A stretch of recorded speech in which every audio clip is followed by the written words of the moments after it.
Anil Kaushik mathematics presents. प्यारे विद्यार्थियों, आइए आज करते हैं exercise 3.3 data handling 7th class. First question देखिए। फर्स्ट क्वेश्चन में क्या है,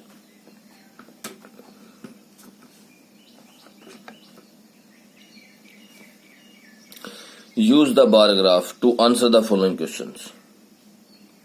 ये बार ग्राफ दिया हुआ है, इस बार ग्राफ के बेस पर हमें इन दोनों क्वेश्चंस के आंसर देने हैं। फर्स्ट क्वेश्चन है, which is the most popular pet. Most popular pet कौन सा है? तो ये देखिए, ये पेट्स हैं, एनिमल्स हैं इधर, और ये स्टूडेंट्स हैं। तो आपको मोस्ट पॉपुलर पेट देखना है कि सबसे ज्यादा स्टूडेंट्स किस पेट को ऑन करते हैं। ये पूरा बार ग्राफ दिया गया है, तो ध्यान से देखिए। जिसका रेक्टेंगल सबसे बड़ा है वो ही पेट जो है सबसे ज्यादा स्टूडेंट्स के पास है, ओन्ड है। तो कौन सा पेट है? कैट्स। तो इस तरह से फर्स्ट क्वेश्चन का आंसर क्या हुआ? Which is the most popular pet. तो cats is the most popular pet. The cat is the most popular pet. अब इसमें सेकंड पार्ट क्या है? How many students have dog as a pet. कि dog जो है वो एज अ पेट कितने स्टूडेंट्स के पास है? ये डॉग्स हैं, कितने के पास है? 8 के पास। तो सेकंड पार्ट का आंसर क्या है? 8 स्टूडेंट्स। तो इस तरह से आपको बार ग्राफ देख के क्वेश्चंस के आंसर देने हैं। तो ये इस तरह से आपका फर्स्ट क्वेश्चन कंप्लीट हुआ। अब सेकंड क्वेश्चन पर आ जाइए। सेकंड क्वेश्चन में क्या है, ये देखिए। सेकंड क्वेश्चन का बार ग्राफ ये दिया गया है और इसमें स्केल दिया गया है। इस स्केल को भी ध्यान से देख लीजिए। 1 centimetre is equal to 100 books. ये जो नंबर ऑफ बुक्स हैं, ये 1 सेंटीमीटर जो है वो 100 बुक्स के है। ये देखिए, ये ग्राफ का 1 सेंटीमीटर है और ये 100 बुक्स के इक्वल है। तो सेकंड क्वेश्चन देखिए। Read the bar graph which shows the numbers of books sold by a bookstore during 5 consecutive years and answer the following questions. First question क्या है? About how many books were sold in 1989. 1989 में कितनी books जो है वो बेची गई थी? तो 1989 यहां तक तो कितने के लगभग है? देखिए 170 180 के लगभग है। तो इस तरह से आपको अप्रोक्सीमेट बताना है। 1990 में देखिए कितने के अप्रोक्सीमेट है? 480 के। तो इस तरह से आपको एक एक उसका बताना है। अब सेकंड क्वेश्चन क्या है? In which year about 475 books sold. कि 475 बुक्स सोल्ड किस ईयर के लगभग है? तो किसके लगभग है? 475 1990। अबाउट 225 बुक्स सोल्ड, 225 यहां से आएगा तो कितना आएगा? 1992। तो इस तरह से आप सेकंड क्वेश्चन के आंसर भी ग्राफ को देखकर देंगे। अब इसका थर्ड पार्ट है, वो क्या है? In which year were fewer than 250 books sold. तो हमारा क्वेश्चन है कि fewer than 250, फ्यू कम, तो 250 से कम, 250 यहाँ है, 250 से कम किस किस ईयर में है? तो 1989 और 1992। तो ये 250 से कम है। तो फोर्थ क्वेश्चन क्या है? Can you explain how you would estimate the number of books sold in 1989। कि कैसे एस्टिमेट किया आपने तो देखिए, एस्टिमेट के लिए आपके पास ग्राफ होगा और ग्राफ में एस्टिमेट आप इस तरह से लगाएंगे कि जैसे ये पॉइंट हमने ले लिया इसके हाफ में और हाफ से ऊपर है, तो उस हाफ का भी फिर हाफ कर लेते हैं। तो हाफ का हाफ यहाँ 150 और 150 और 200 के बीच में 175 और 175 से थोड़ा सा नियर बाय 175 हो जाएगा। तो वो एस्टिमेट ही पूछ रहा है कि can you explain how you would estimate, कि आप कैसे एस्टिमेट लगा सकते हैं, कि हम किस तरह से एस्टिमेट लगाएंगे।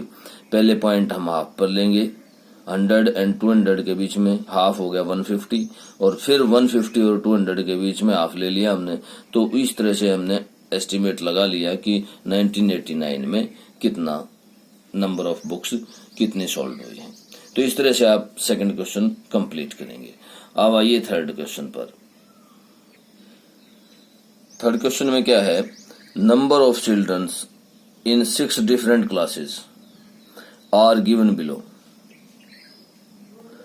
Represents the data on a bar graph, कि इस डाटा को बार ग्राफ पर रिप्रेजेंट कीजिए।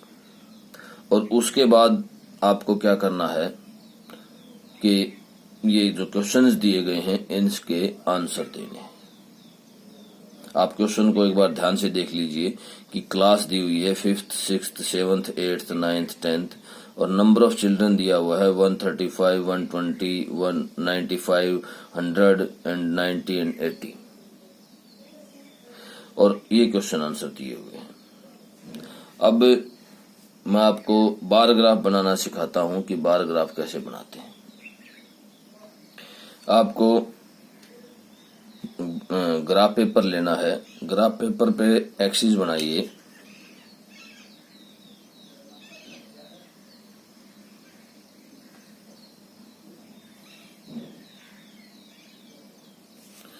इस तरह से ग्राफ पेपर पर एक्सिस लगा लीजिए।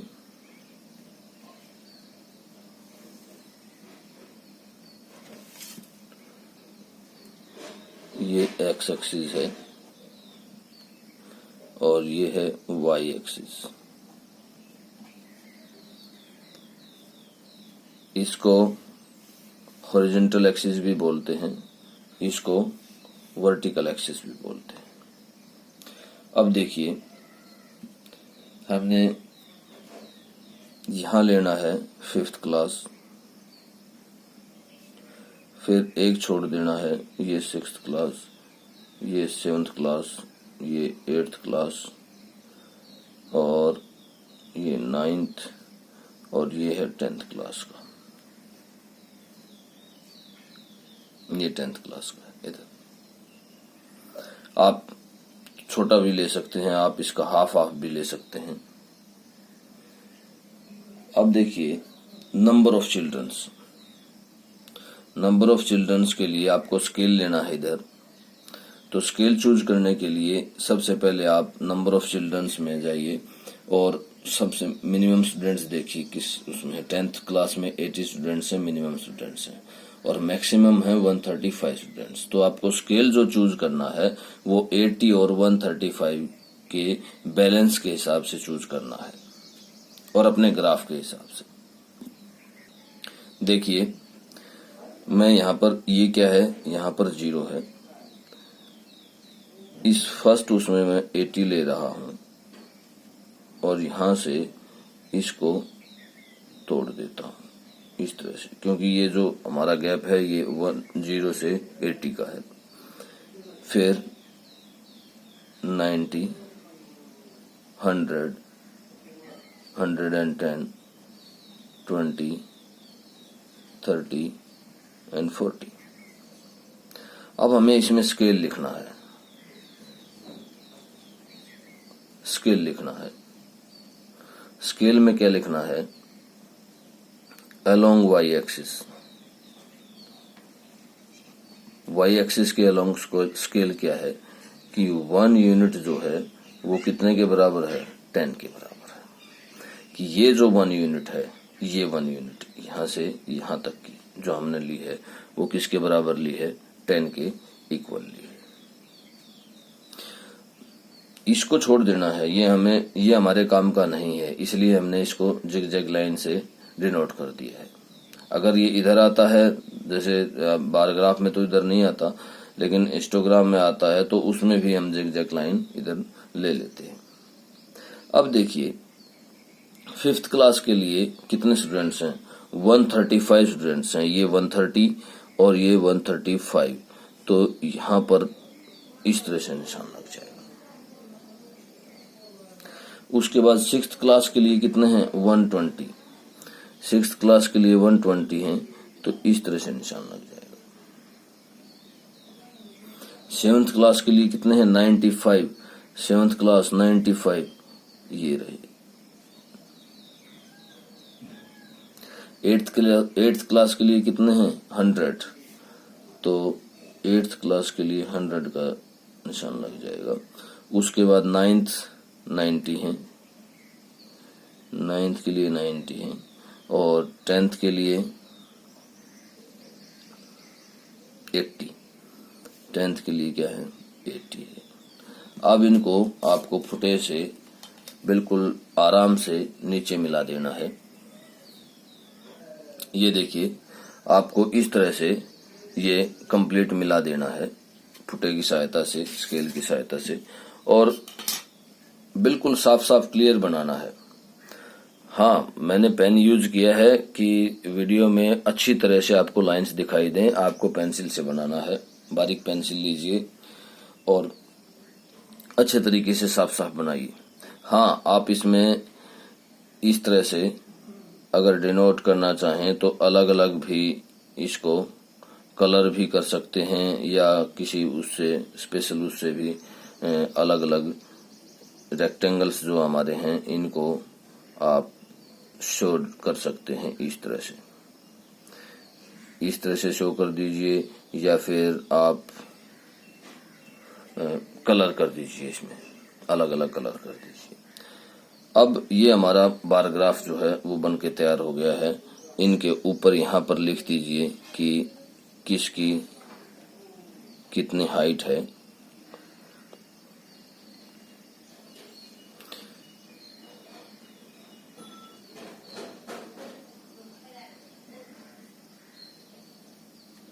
इस तरह से। अब देखिए फर्स्ट क्वेश्चन क्या है, how would you choose a scale, कि आपने स्केल कैसे चूज किया। हमने स्केल चूज किया है अलोंग वाई एक्सिस। हमने एक यूनिट जो है ग्राफ की वो किसके बराबर ली है? 10 के बराबर ली है। 1 unit of graph is equal to 10 के। अब बी में क्या है, आंसर द फॉलोइंग क्वेश्चन, कि 2 क्वेश्चन दिए हैं बी पार्ट में और उनके आंसर देने हैं। तो फर्स्ट क्वेश्चन क्या है, which class has the maximum number of children, कि किस क्लास के पास सबसे ज्यादा चिल्ड्रन है। 5th क्लास के पास है 135 है। एंड द मिनिमम, और मिनिमम किसके पास है? 10th क्लास के पास है 80 है। उसके बाद सेकंड क्वेश्चन क्या है, find the ratio of the students of class 6th to the students of class 8th। 6th और 8th क्लास का रेशियो निकालना है आपको। तो देखिए 6th क्लास में कितने स्टूडेंट्स हैं हमारे पास? 120। और 8th क्लास में कितने हैं? 100। 8th क्लास में कितने हैं? 100। और ये ध्यान रखना कि यहाँ क्या लिया हमने? ये क्लास ली है, और इधर क्या लिया है? Number of children. तो आप इस तरह से लिखेंगे, नंबर ऑफ चिल्ड्रन। उसके बाद इसी का थर्ड क्वेश्चन का बी पार्ट का सेकंड पार्ट, हमें रेशियो निकालना है। रेशियो किस किस का निकालना है? 6th क्लास और 8th क्लास का। तो हमारे पास क्या आ जाएगा? इसको क्या आएगा? ये जब हम इसको 2 से डिवाइड करेंगे तो 12/2 6 एंड 10/2 5, तो 6:5 आ जाएगा। तो इस तरह से आपको कंप्लीट क्वेश्चन, थर्ड क्वेश्चन करना है। एक बार फिर से देख लीजिए ध्यान से। बार ग्राफ को बहुत ही अच्छे तरीके से बनाना है। ये जो गैप है ये प्रत्येक रेक्टेंगल के बीच सेम रहना चाहिए और रेक्टेंगल की जो विड्थ है, चौड़ाई है, वो भी सेम होनी चाहिए। आपने जो स्केल चूज किया है वो यहाँ लिखना है और अलोंग वाई एक्सिस हमने क्या लिया है, नंबर ऑफ चिल्ड्रंस, और अलोंग एक्स एक्सिस हमने क्या लिया है, क्लास ली। तो इस तरह से आपने बार ग्राफ जो है वो बहुत ही अच्छे तरीके से बनाना है और क्वेश्चंस के आंसर देने। Okay, thank you.